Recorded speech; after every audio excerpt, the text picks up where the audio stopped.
So this patient's coming in for assessment of this swollen lesion on the back of his left tricep. It's hard to appreciate this in the video, but this is an area that's quite indurated. Indurated is a medical term we use for quite firm, and obviously it's coming to a puncta. This is clearly a localized abscess, and this is all inflammation secondary to infection that's underneath the skin that's wanting to come out. So we're going to have to incise into this, allow it to drain. As we talked about on other videos, the problem we'll get into with this is once this becomes infected, the lidocaine, the local anesthetic that we use, works less effectively. So lidocaine works by being injected into a space where it's ionized, it becomes unionized and penetrates into the actual cell membrane. When this area becomes infected, it becomes more acidic, and the lidocaine is maintained in its ionized form and it can't get into the cell. So when it can't get in, it can't prevent nerve transmission, and so we end up having more infection and more pain receptors that are active than we would like otherwise. So this is just a topical antiseptic that we're putting on. This is chlorhexidine, which is the one that I prefer. Again, what I would tell you in these cases, this is clearly not going to be a sterile setting because we're going to be opening this up and there's infection inside. But we certainly want to be doing our very best to sort of temper this. Now I have a resident working with me today, so I'm going to be asking her some questions. We don't identify residents because it's a little bit stressful.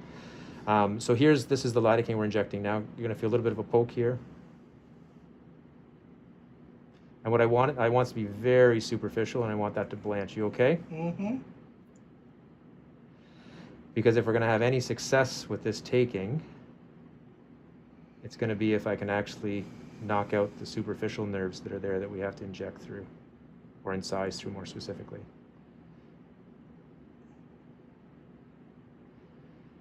So if you had to list the bacteria types that are most likely causing this problem or most likely leading to infection, what would you guess they are? Staph aureus. Yeah, Staph aureus is number one. Secondary? Probably like strep. Strep variants, yeah. Mm-hmm. And Staph aureus, what percentage of staph is MRSA, and what does MRSA stand for? Would be methicillin resistant. Right. Staph aureus. So methicillin is just a sub-branch of penicillin, so it just means it's not going to be sensitive to penicillins if we use it. So what percentage of staph is going to be MRSA? Take a guess, 20%. You're awfully close. It's about 10 to 15%. Okay. You okay? Are you talking to me? Yeah, you. Yeah, no, I'm dead. So our patient here is actually a nurse and a friend of mine, so if he wasn't a friend, I wouldn't freeze it up appropriately, but since he's a friend.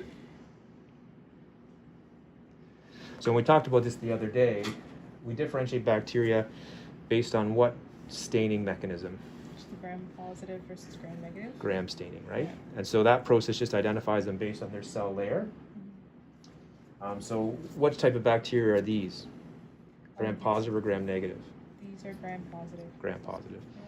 Does that hurt or does that feel uncomfortable when I do that? Nope. All right. So this is a more advanced question. So gram staining picks up on what layer within the cell? Do you remember what it picks up on? Is that the polysaccharide? Close, peptidoglycan layer, Right. right? And what's the actual stain they use? What is that? I couldn't tell you. It's crystal violet. But that's going back. That's all for the people who do microbiology. Back in the day. So this is our number 11 blade. So you just want to incise that to the point of most fluctuance. You okay? Yep.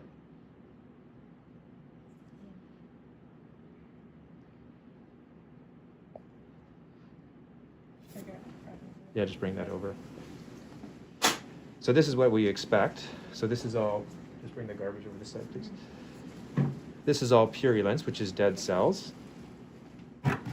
This is why this was causing so much pressure and discomfort. I'm just going to push this up here.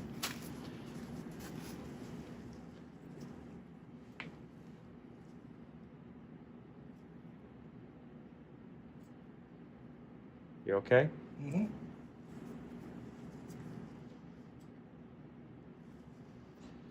So you can get really large abscesses that can contain a real large amount of purulent material.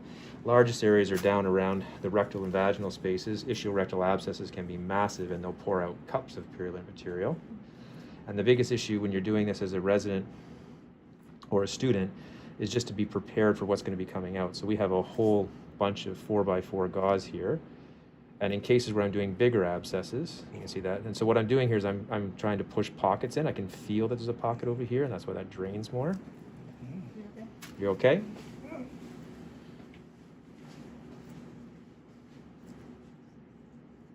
And again, this is always somewhat uncomfortable for the patient.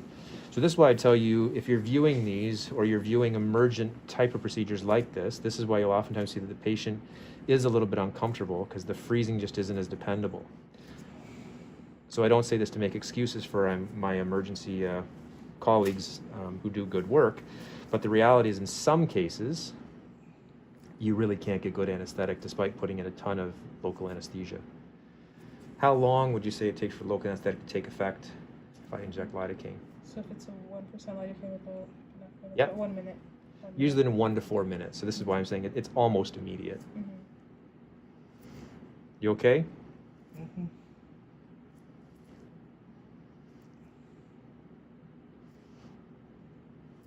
So all I'm doing again is pushing and retracting on the spaces to get out as much of this as possible. So once I do that,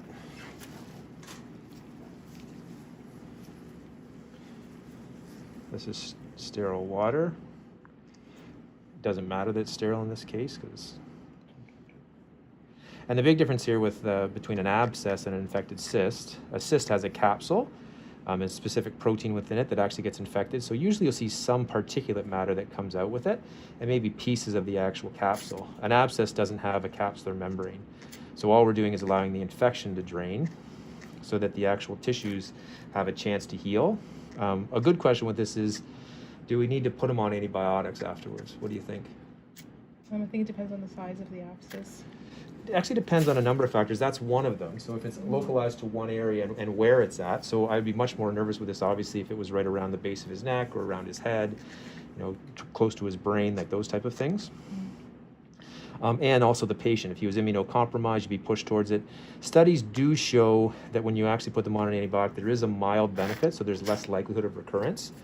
But that can be relatively small. If the patient is entirely healthy, the majority of the time, I won't put them on antibiotics. I'll actually monitor it. Now, in this particular case, this patient has underlying diabetes, which by its nature creates a vasculopathic sort of presentation, some degree of immunocompromising, so I would certainly use one in this case. And that may affect to a certain extent, which bacteria types we're looking at. So when you look at cellulitis, which this is a sub-branch of, the types you'll see most commonly is what you alluded to, which is the Staph aureus and strep models. But if you include diabetics, what starts to creep in? Like, what organism in particular we look for in diabetics? Pseudomonas. Pseudomonas, very good. Pseudomonas aeruginosa. Do you want to grab a few more 4x4s? Oh, thank you. Sorry. And so then you would want to be covering for that because that is actually a gram negative.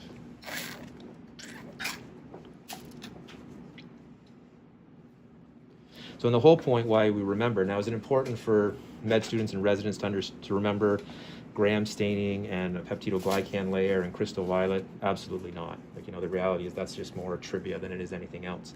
But what I do want you to remember is gram staining, gram positive bacteria, and what covers them the best in terms of our antibiotic choices, and that's what's most important. So here you can see that that's a lot cleaner. So the issue here being is, do we have to pack these? 10 years ago, we would pack these with ribbon gauze, and we'd pack them daily until they healed. Nowadays, studies show that that just is more uncomfortable for the patient. So I'm not going to pack this. The only other reason we do it, too, is if we can't achieve hemostasis. So that means if it's just bleeding.